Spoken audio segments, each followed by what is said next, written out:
क्या हो गया भाई, क्या कर रहे हैं? कुछ नहीं, बस किसी के फोन का इंतजार कर रहा हूँ। हाँ आ गया, बोलो चाला। मुराद सर, सबसे पहले मैंने सेंट कोच का नंबर लिया, उसके बाद मुझे ये बताओ कहाँ है वो इस वक्त? वो फेनाबाचे में है। फेनाबाचे में एक बास्केटबॉल कोर्ट है, वो वहाँ अपने दोस्तों के साथ। वैसे गाड़ी की चाबी दो करीम। सब खैरियत तो है? क्या हुआ, कोई मसला है क्या? हाँ दो मुझे। एक मिनट, क्या हो गया? मेरा जाती मामला है, अच्छा होगा तुम लोग दूर रहो इससे। ऐसे अकेले कैसे जा सकते हैं? क्या हुआ है, कहाँ जा रहे हैं भाई?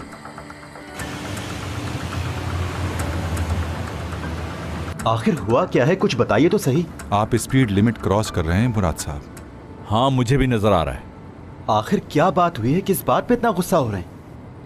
गुस्से में उठाया हुआ कदम गलत साबित होता है। हाँ सही कहा, नुकसान तो वो उठाने वाला है चैंक। चैंक? किसकी बात कर रहे हैं भाई? दीदम की बर्थडे पार्टी पर जो हयात के आगे पीछे घूम रहा था वही चैंक। तो आपको उस मसले का पता चल ही गया? तुम किस मसले की बात कर रहे हो? हयात ने मुझे मना किया था बताने से, लेकिन लगता है अब सब कुछ बताना ही पड़ेगा। उस रात उस चैंक ने हयात के साथ बदतमीजी की थी। क्या? इसीलिए उस रात जल्दी चली गई। वो पूरे रास्ते रोती रही। किसी का मूड खराब हो इसीलिए उसने बताने से मना कर दिया मुझे।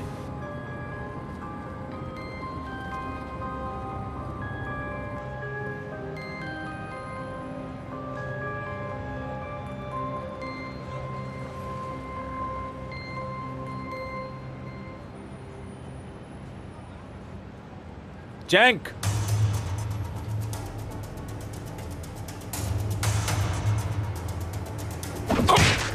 भाई क्या कर रहे हैं, रुक जाएं। क्या मकसद था तुम्हारा? वो फोटोज अखबार में तुमने क्यों छपवाई? तुम छोड़ो मुझे।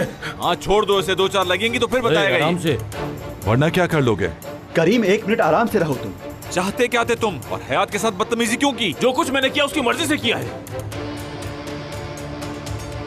और वैसे भी उस जैसी लड़कियां यही सब करना चाहती हैं।